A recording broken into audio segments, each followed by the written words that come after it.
something in my head. It was just like something, just something was urgent. Just like I had to say something. Okay.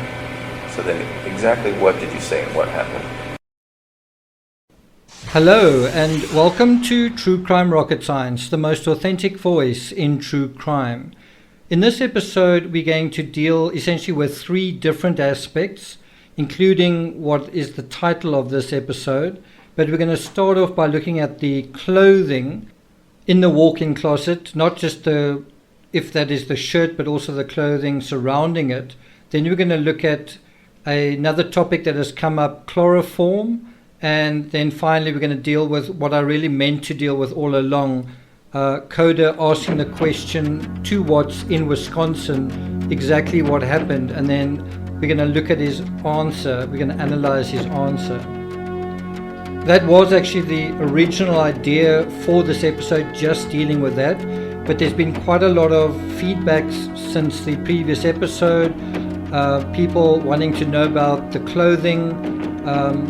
So did you know that the trousers or the things that Shanann is wearing on her legs where she returns from Arizona, those aren't jeans, those are leggings. And that is actually reported in the discovery. So what happened to her shirt? And so these are some of the questions that came up in the live that I did. Do you still think the crime scene happened? And thanks a lot to everyone who watched that, who participated. Thank you for your questions, your comments, and your thoughts. So for those who might be a little bit late to the whole conversation or who are just not necessarily aware of it, this particular photo of Shanann was taken in North Carolina. It was taken on the 18th of July, 2018, so a little bit less than a month before Shanann died. And you can see Bella sort of leaning over, rubbing her belly, rubbing basically her baby brother affectionately. And that picture was posted by Shanann saying, rubbing her baby, she says. It was probably taken at the home of her parents, and this would have happened about 9 days after Nutgate. And so that is the shirt Shanann was wearing when she arrived home on Monday morning, the 13th of August, the last hours of her life. And so it appears as though possibly that shirt has come up I thought it was body cam footage, but I think it's more likely crime scene photos that Officer Wallier took.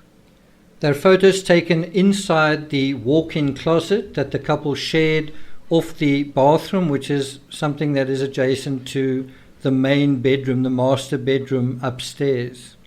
And if you look between the clothing hanging on the hangers, you've got Shanann's basically on the right-hand side and then curving into directly in front of you as you're viewing it. And then Chris Watts's T-shirts and so on are on the left side. Well, there's a chair in the foreground, and on that chair is a pile of clothing, fairly well folded up, obviously cleaned and laundered, and that is the pile where it looks like it could be the love shirt. Is it the same shirt? Broadly, it looks like it might be the same color gray. Where's the pink? Well, some people have said there's a fragment of pink on the side, or are you actually looking at the pink underneath it? Now, one way to possibly verify that shirt is looking at the clothing surrounding it. It looks like there's a pair of jeans.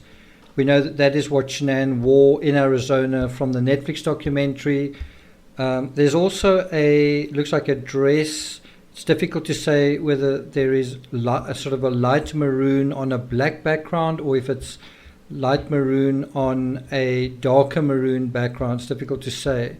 But it is possible, I'm not convinced though, but it's possible that is the dress Shanann was wearing in a very last selfie taken in Arizona. It actually appears in the discovery in the phone data review as well. Now, when I look at that picture, it doesn't look like the same item of clothing. I'm also not convinced that the hoodie that is lying on the bed is the same as the item of clothing in the photo, nor is it the item of clothing Shanann was wearing at the airport when she departed, which is just completely dark. And if you look at what she's wearing, the leggings there, they are white and black. Are they visible in that image? I don't see them. Now, it is possible that they're hanging over the side of the chair, and if you zoom in, you can see a kind of a white and black material. That's one possibility. Another possibility is that it's still in the suitcase, and I think that is a much clearer picture. Don't you agree? Also, if you look in the top left corner of that picture, you can see what looks like the top that she was wearing in the last photo. It's kind of a lighter pink color, right? And there's also a pair of jeans on the top right area as well. And why I think this is an interesting subject is just because we're trying to retrace not only Shanann's movements but also Chris Watts's. Did Shanann go upstairs and change? Did Chris Watts change her? Did Chris Watts do her laundry? Did he wash the shirt that she was wearing? I'm pretty sure he washed his clothes, that he washed himself, but I would have imagined that he would have disposed of his clothing and possibly of that shirt as well. Something else that I think is interesting is the handbag that Shanann was holding while she was in North Carolina. It's a distinctive sort of pink-purple handbag, and there's another photo of that handbag from April 2018 from her Facebook containing Thrive products. I think it's the same handbag, wide open. I haven't seen that handbag anywhere else. If you look at the bags in the office, it doesn't look like that pink bag that is inside there just beside the door. Nicole Atkinson said that she saw the handbag that Shanann arrived home in at the door of the office, and it was later moved to the kitchen counter. I've speculated that the top that you see down there could be this one with a little bit of pink Lavelle writing on it, but it just doesn't look, it looks too heavy duty, doesn't it? I've also suggested it could be this one, which is a hoodie lying on the bed. That is the one that Shanann was wearing at the airport. So there's some people who think there's no point in studying the Watts case. I think it's a fascinating case just to test our powers of observation. In the absence of a trial, are we able to put evidence together? Are we able to keep our fingers on reality? Can we see what happened? Just a final set of photos that we can look at just to get a sense of the clothing that she took with her are in the photos taken on the very last night in Arizona, where they were eating out at a restaurant and there was a power failure, and you can get a kind of an idea what she was wearing there. And then finally there's a white blouse or dress that Shanann was wearing. I think this was in Arizona, where she's standing between Cassie and Nicole Atkinson. And so that is yet another item of clothing that I think she had with her. So the question is, the shirt that she was found in the next morning, was that something she put on? Was that something she had in her luggage? Was that something Chris Watts took out of her luggage, or was that something he took out of the shirts in the walk-in closet area? To me, there's something about this image that is like the shadows on the driveway, where it is so slight that in a way it could be anything. And so you can also make it whatever you want it to be. Could it be the love shirt? I guess it's possible. I'm not convinced that it is.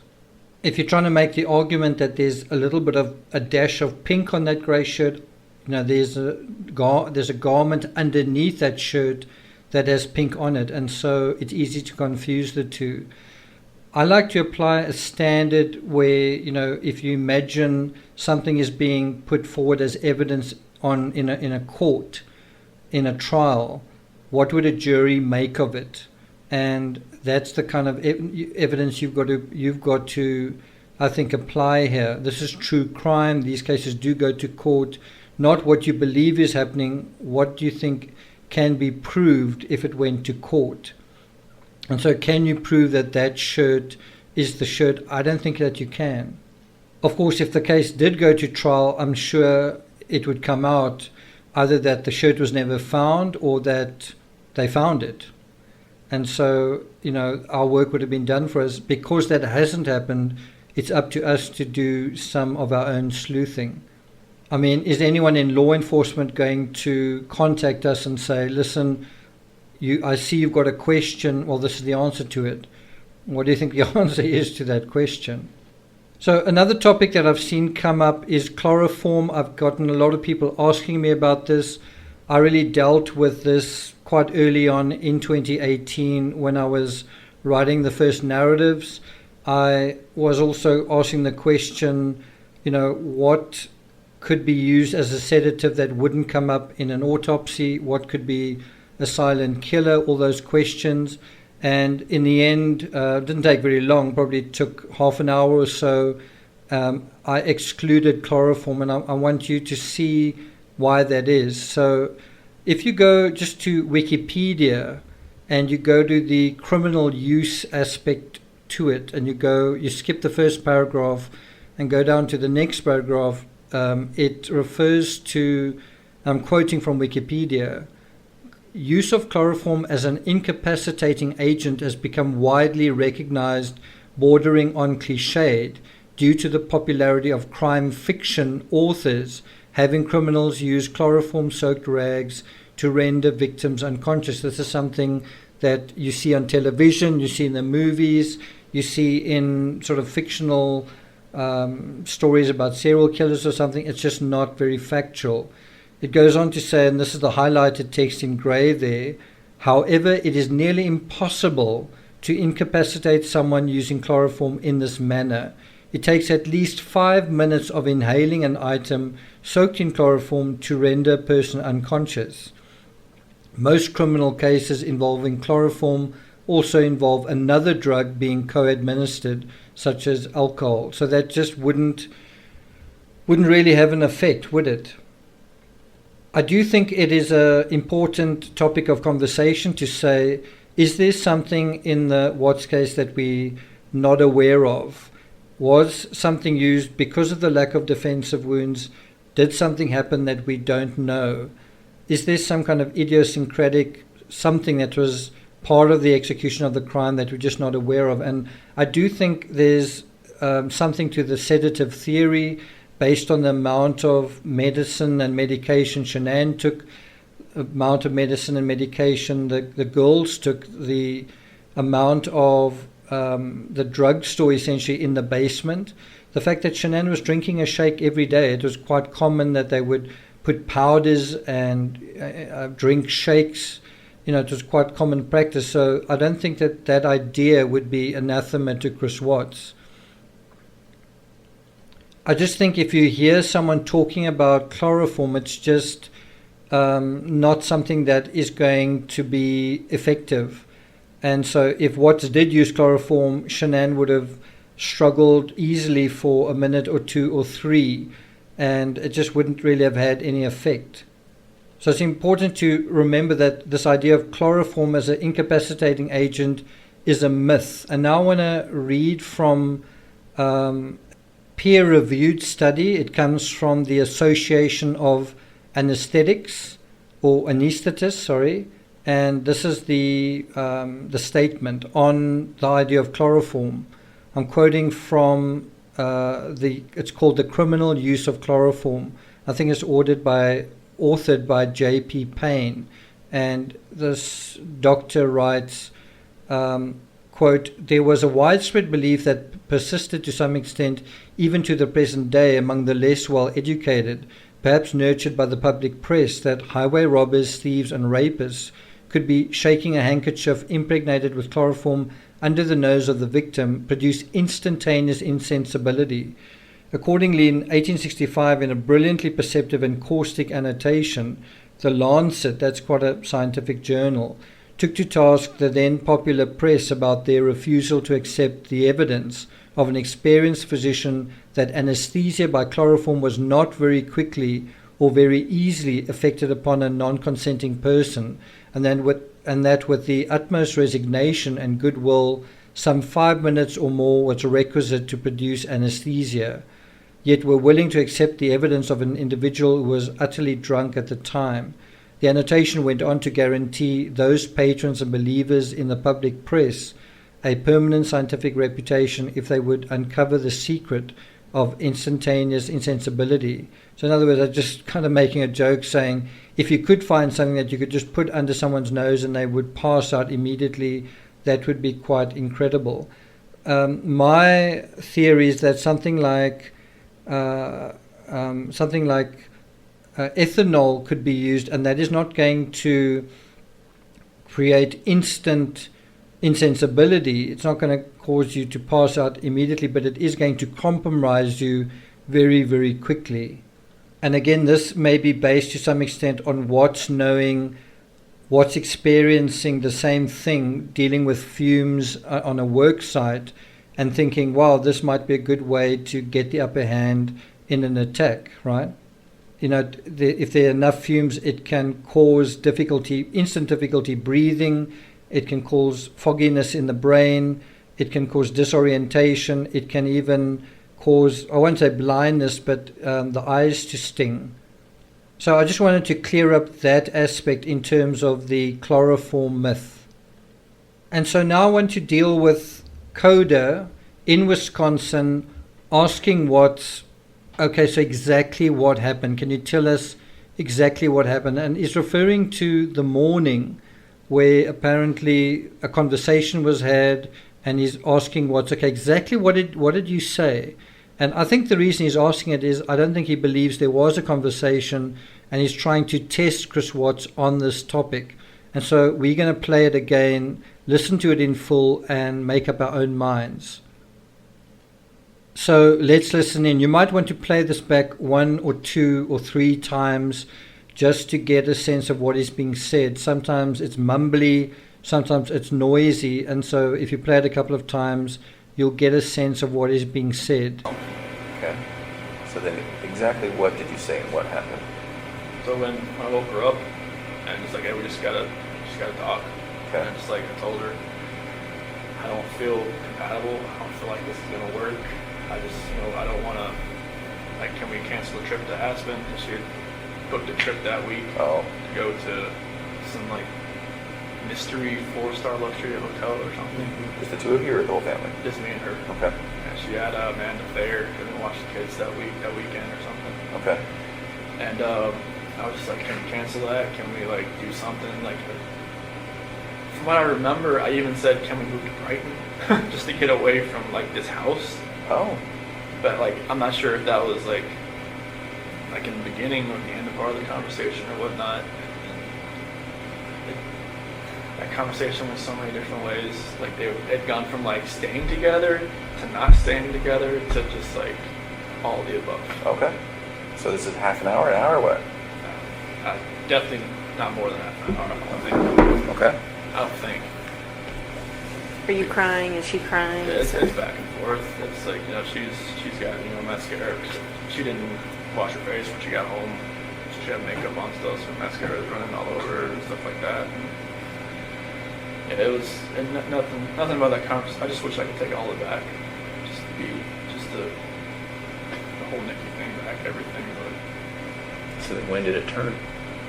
as far as that conversation, just at the end when I was telling her I told her I didn't love her anymore. That's when it happened. What happened? She told me to get off her, and then I put my hand on her. Okay. Did you say she said something like that you were hurting the baby or something? That was before that, because when I was straddling her, it was kind of around her waist type deal.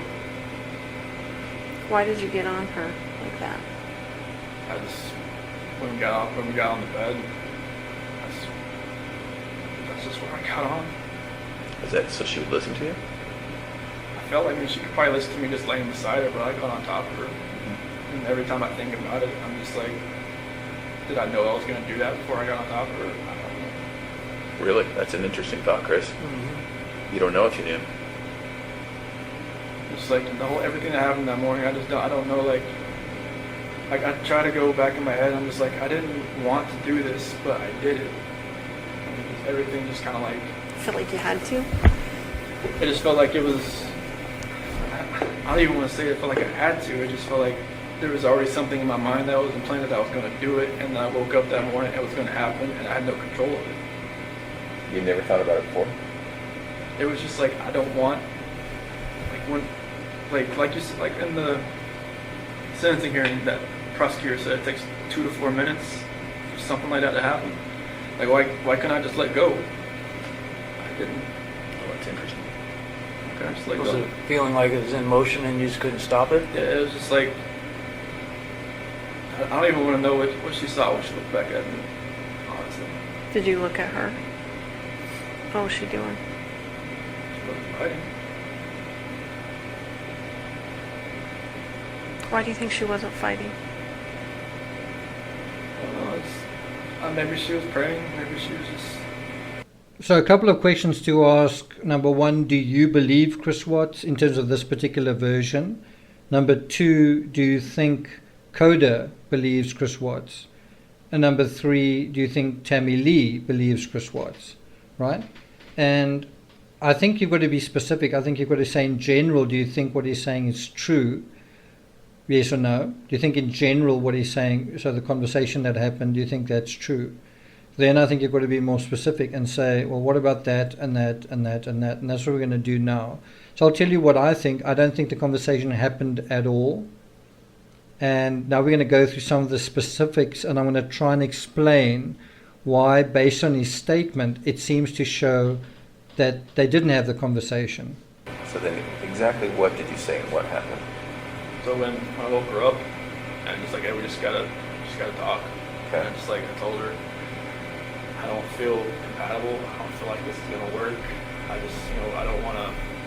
Like, can we cancel the trip to Aspen? And she had booked a trip that week Oh, to go to some like mystery 4-star luxury hotel or something. just the two of you or the whole family? Just me and her. Okay. And she had Amanda Thayer, couldn't watch the kids that weekend or something. Okay.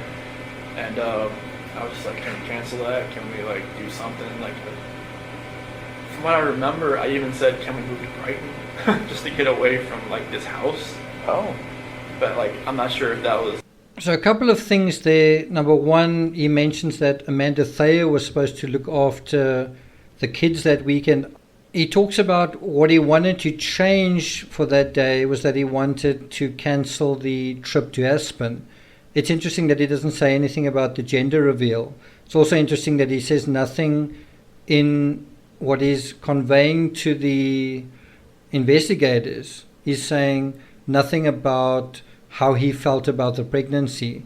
And now we know from the phone data review, bear in mind, the phone data review was effectively like eavesdropping on Chris Watts, talking to Shanann and Shanann talking to him for weeks and weeks at a time. And especially in the last 2-3 weeks, you get a real sense of what was the sticking point. And the sticking point was the third pregnancy. And, he was saying he's scared to death. So why does that not come up in this conversation? This thing that is really bugging him.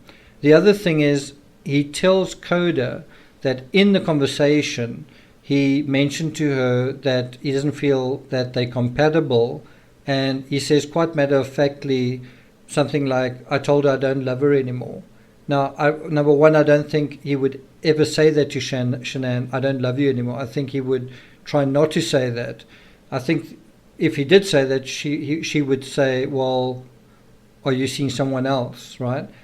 The other thing is that he'd been telling her for most of the time when they were in North Carolina that he didn't feel they were compatible. So why would it be necessary to wake her up that morning and say they're incompatible? It would be not necessary to do that. The other thing is the topic of moving had also been broached prior to that morning. So when he says he woke her up to say they're incompatible and that they must move, well, they'd had that conversation before. So none of that makes sense. I just want to play for you again the moment where he says, I wanted to talk to her and I told her that I don't love her anymore. Just listen to his tone of voice and see if you believe him. Something was hurting. Just like I had to say something. Okay. So then exactly what did you say and what happened? So when I woke her up, and just like, hey, we just gotta she's got a dog. Okay. And it's like I told her, I don't feel compatible. I don't feel like this is gonna work. I just, I don't want to. Like, can we cancel a trip to Aspen? And she had booked a trip that week Oh, to go to some like mystery 4-star luxury hotel or something. just the two of you or the whole family? Just me and her. Okay. And she had Amanda Thayer and watch the kids that weekend or something. Okay. And I was just like, can we cancel that? Can we like do something? Like, from what I remember, I even said, can we move to Brighton just to get away from like this house? Oh, But like, I'm not sure if that was like in the beginning or the end of part of the conversation or whatnot. That conversation went so many different ways. Like they had gone from like staying together to not staying together to just like all of the above. okay. So this is half an hour, what? Definitely not more than half an hour. I don't think. Okay. I don't think. Are you crying? Is she crying? It's back and forth. It's like, she's got, mascara. She didn't wash her face when she got home. She had makeup on still, so mascara was running all over her and stuff like that. And yeah, it was nothing about that conversation. I just wish I could take all of it back. Just the whole Nikki thing back, everything. But So then when did it turn? as far as that conversation, just at the end when I was telling her, like, I told her I didn't love her anymore. That's when it happened. So I've said before that Chris Watts, the kind of guy he is, he eventually realized, I'm not going to be able to go through with a divorce, not with Shanann. I'm going to need to take control of this situation. And so he committed the crime to prevent the confrontation, to prevent this conversation, right? And he killed Shanann in order not to have this big argument, which would have been like World War III, Nutgate times 1,000.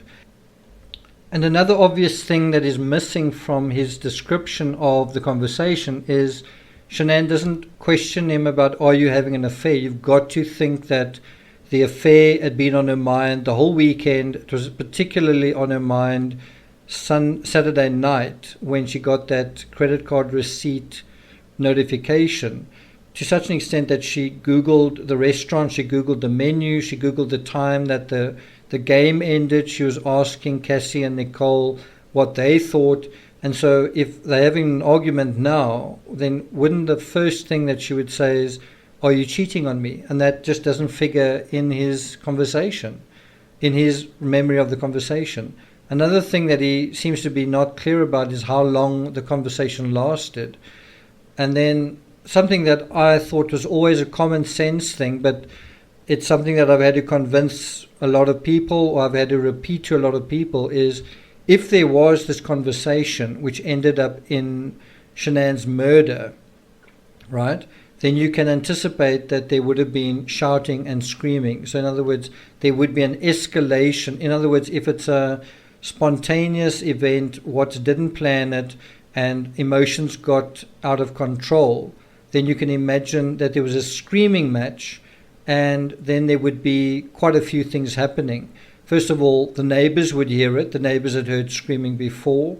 And second of all, there would also be some kind of probably physical tussle, and Shanann would have then got injured as well. And this is all things that I think Watts anticipated, predicted, premeditated, and wanted to avoid, which is why he did it the way that he did it.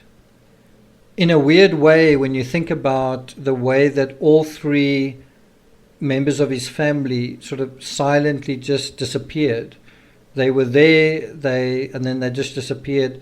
Isn't that what he wanted? He wanted to no longer hear his children crying. He no longer wanted to hear his children nagging. He no longer wanted to hear his wife complaining, his wife arguing with him, telling him what to do, accusing him, all those things. He wanted to silence them. So he wanted to silence them on the one hand, but he also wanted them to disappear from his life. And he thought that that would make sense if he said he wanted to leave them or leave her, that she would just take the children and disappear. And that some people would believe that, well, that is like Shanann's personality, and it wouldn't be up to him to explain what had happened. What's also interesting in the middle of his explanation of the conversation is he talks about, I even said we should move to Brighton, and then he chuckles. It's just not the right place to talk about something like that, given that it's so fraught with emotion if it is a real thing. So that's another reason why I don't think it is likely. Obviously, the way that he describes it here when he's in Wisconsin is he seems to be trying to describe it as though he had planned nothing. He hadn't planned access to the well site. There's a moment where Coda asked him, had you never thought about it before? And he doesn't really answer the question directly, but obviously he had. Obviously he had thought about it before, not only Shanann, but also Nico. How do I get rid of Nico? And so he had thought about it before, but he doesn't want to acknowledge it here. He's trying to play the nice guy, even though he's sitting in jail, and even though he's sitting in jail convicted of the crimes that he is convicted of, even though he's admitted guilt on the crimes that he's admitted guilt on. And then he tries to make it that there was a trigger event when he told Shanann that he didn't love her. Shanann then did something, he didn't say what, and then that led to this trigger event. In other words, she just snapped, which made him snap. That is not what happened. Shanann may have snapped many times before, and then in his silence, in his separated state, he decided slowly, coolly, in a calculated way, which is also the district attorney's words, to do what he decided to do. Does that make sense? I think the biggest giveaway when Coda asks him the question, okay, exactly what happened, exactly what was said, at no point does he say something like, Shanann said, da-da-da-da-da. It just never put in that way. Now, if it was a genuine conversation, it is very likely that he would have quoted Shanann saying something. You would recognize what she was saying. It would resonate with you. There would be emotional resonance in her position. Something like her saying, please don't leave me, or what has happened to you? It would be something that maybe would have been repeated, that came from the phone data review, something like, I don't recognize who you are. Who is this person? What has happened to you? Something like that. You've never done this before. What is going on? Something like that. And Chris Watts would have quoted himself responding in a way that would also be like the phone data review, but also in a way that we know Chris Watts saying, I don't know, I didn't plan for this to happen, or something like that. And meaning the affair with Kissinger. But of course he did plan for what happened to Shanann to happen in order to make the whole thing with Kissinger work out, right? So from law enforcement's perspective, it's a very good tactic if you want to find out, is this guy telling the truth? Well, ask him to explain the details, for example, of a conversation. And there may be a couple of reasons why he wouldn't. The one is there would be compromising information, such as the 111-minute phone call. You could imagine in that phone call, Nicole Kissinger expressing concern, Shanann's coming back tonight. How often am I going to see you? I don't want to be second, and if I'm going to be second, if I'm not going to see you, then I don't want to be in this relationship. You're going to need to put me first. And bear in mind, she was under the impression that the divorce was well underway. And part of that pressure was him lying to her that certain things had been discussed with Shanann, and Shanann had either accepted, or it was also Shanann's idea. In other words, Shanann had decided, I don't want to be married to him. But on the Monday night, all those lies came home to roost. Now he had to convince Nicole Kissinger that what he'd been saying all along had some bearing in reality. And when he told her the next day that Shanann left and just didn't come home, I think it made sense. Shanann wanted to leave him. Perhaps she thought that Shanann was pregnant by somebody else. And so Shanann was already had one foot out of the door of the marriage. And so as far as she was concerned, based on the spiel that he'd given her, it made sense that she would be the one leaving. And that was the slip up he made to her, I think, on either Monday night or Tuesday night, where he said something about, I want a divorce. And that was suddenly a change from what he'd been saying all along. Okay.